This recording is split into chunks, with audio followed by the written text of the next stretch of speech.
Assessment at pangangalaga sa mga makasaysayang istruktura at heritage sites na naapektuhan ng malakas na lindol sa Mindanao. Ating pag-uusapan kasama si Aljon Conciliado, History Researcher 2 ng Historic Preservation Division ng National Historical Commission of the Philippines. Sir Aljon, magandang tanghali po at welcome po sa Bagong Pilipinas ngayon. Magandang tanghali po, no? Magandang tanghali po sa lahat ng ating mga manonood ngayon. Sir, kasunod ng magnitude 7.8 na lindol nga sa Mindanao, meron na po bang paunang assessment ang NHCP kung may mga makasaysayang simbahan, gusali, monumento o di kay heritage sites na naapektuhan ng pagyanig at ano-ano po ang mga ito? So far, kami po ay nasa phase ngayon ng data gathering, no? Bine-verify namin yung posibleng mga structures na napinsala, particularly yung mga nasa ilalim ng purview ano o sakop ng mandato ng NHCP. Ito yung mga estrukturang 50 years old pataas at yung mga may marker, no, or recognized as historical structures. We have to be very careful with the verification first. And we also acknowledge no, na importante munang ma-prioritize ang humanitarian assistance. And so far, we are preparing our next steps, no? Coordinating with the LGUs affected and as well as with the Department of the National Defense. Okay. Sir Aljon, ano naman po ang paalala ng NHCP sa mga lokal na pamahalaan, caretakers at maging sa komunidad pagdating po sa pagprotekta at pagsagip ng mga heritage structures at artifacts na maaari nga po napinsala ng lindol? Yes. While priority namin yung definitely yung pag-remind sa mga tao ng ating mga concerns regarding heritage, walang mas mahalaga pa sa human safety, no, human life. So, unang-una naming reminder, wag munang papasukin kapag hindi pa stable, no, or hindi pa structurally assess ng maigi yung ating gusali upang maingatan din ang sarili sa potential na aksidente at hopefully kung meron mga ma-recover, no, ay agaran itong kuhanin, ibalot gamit ang delicate na Japanese paper, no, kung retrievable ito, especially for movable items, at itabi muna sa isang lugar na mas ligtas, no. At panghuli ay makipag-ugnayan sa mga eksperto sa conservation, lalong-lalo na dito sa mga conservators ng National Historical Commission of the Philippines, maging sa ibang cultural agencies na pwedeng mag-provide ng technical assistance. Sir, para sa Sige po, go ahead. Sir. We also provided the reminder, no, sa Facebook an hour after the earthquake, no. So just to reiterate na more than anything else ay mas mahalaga yung safety nila. Sir, para sa kaalaman po ng ating mga kababayan, bakit mahalagang maayos na ma-document at ma-inventory ang mga nasirang historical objects at artifacts bago po simulan ang restoration o rehabilitation efforts? Yes, we have been advocating, no, dito sa NHCP sa proper documentation ng ating heritage assets.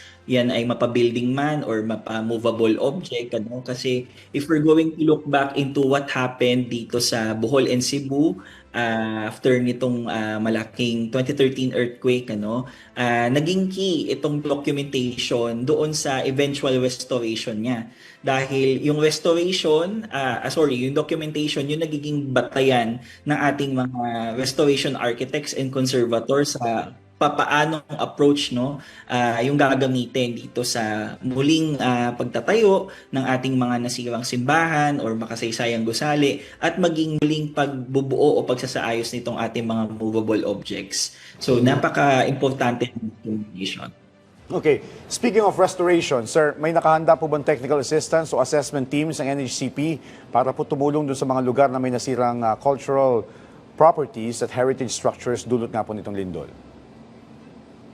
Yes, we're actually waiting lang din for the verification, no, at dun sa official data from the respective offices. And eventually we will form, no, a team to make an initial assessment of the affected sites and structures. As mentioned earlier, no, particularly itong mga pasok dito sa mandato ng NHCP. And kami dito sa NHCP ay handang tumulong sa ating mga kababayang nasalanta, no?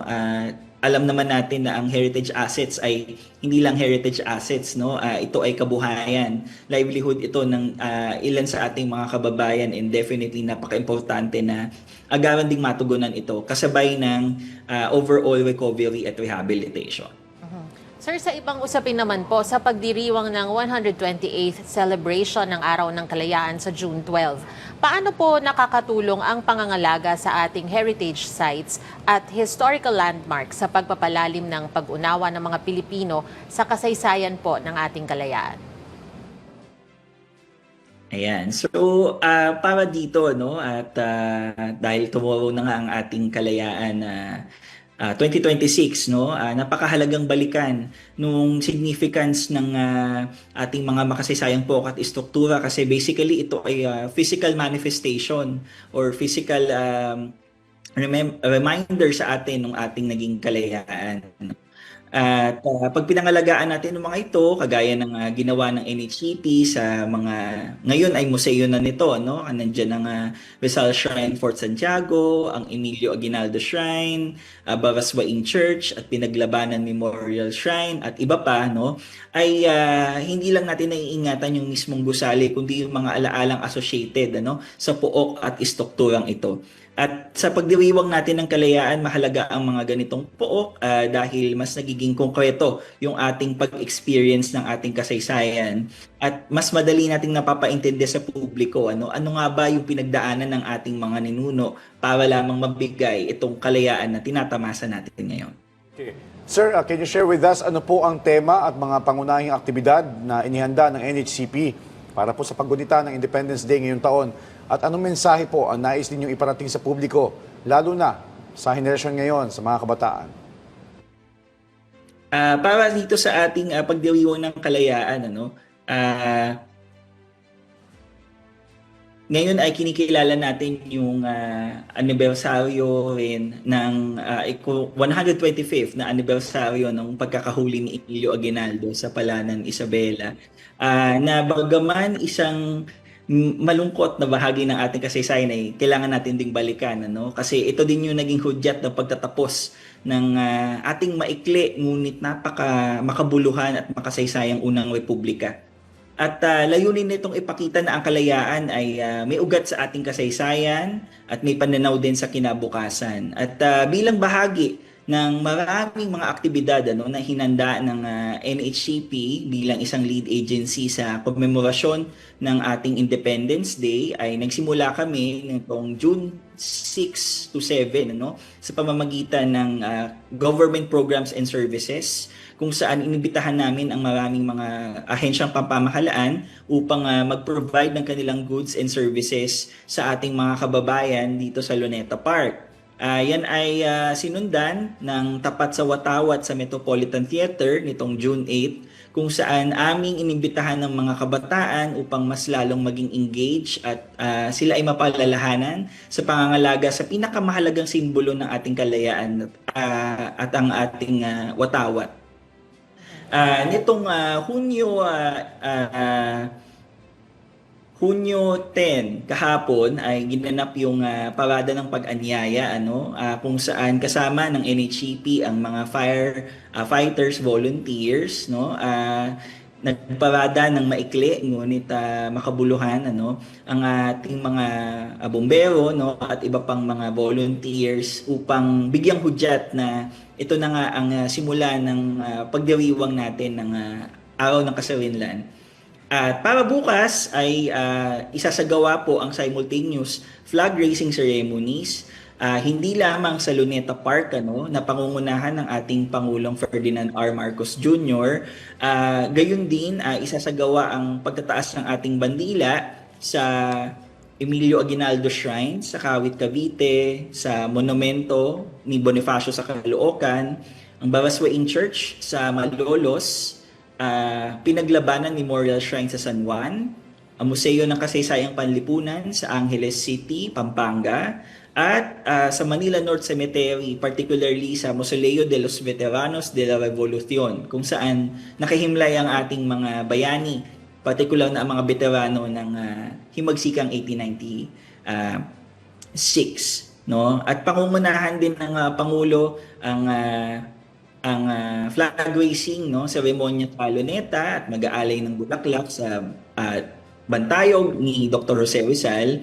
At ito ay agarang susundan ng parada ng kalayaan sa Quirino Grandstand, no, na dadaluhan din ng ating Pangulo. Sir, sa gitna naman po ng mga hamon gaya ng kalamidad, geopolitical issues at pagbabago ng panahon, paano po ninyo inilalarawan yung kahalagahan ng diwa ng kalayaan at yung pagmamahal sa kasaysayan para sa mga Pilipino ngayon? Napaka-importante, no, na balikan itong mga kaisipan at konseptong ito, lalong-lalo na sa panahon ngayon na sobrang dami nating kinakaharap. Hindi lamang bilang isang bansa kundi bilang isang sibilisasyon. Mas importante, mas need, no, mas pressing yung pangangailangan na balikan ito dahil itong ating kalayaan ay natamo natin, ano, dahil na rin sa hindi pagiging makasarili ng ating mga ninuno, no, at isa itong value na napakahalagang i-emulate lalo na sa panahon ngayon na lahat tayo ay dumaraan sa maraming pagsubok, no, at itong pagpapakita ng pag-alala natin sa kalayaan, yung nagpapakita ng ating pagkilala sa kakayahan nating magpasya bilang isang bansa, magtulungan bilang mamamayan at ipagtanggol ang ating dangal, kultura, teritoryo at kinabukasan.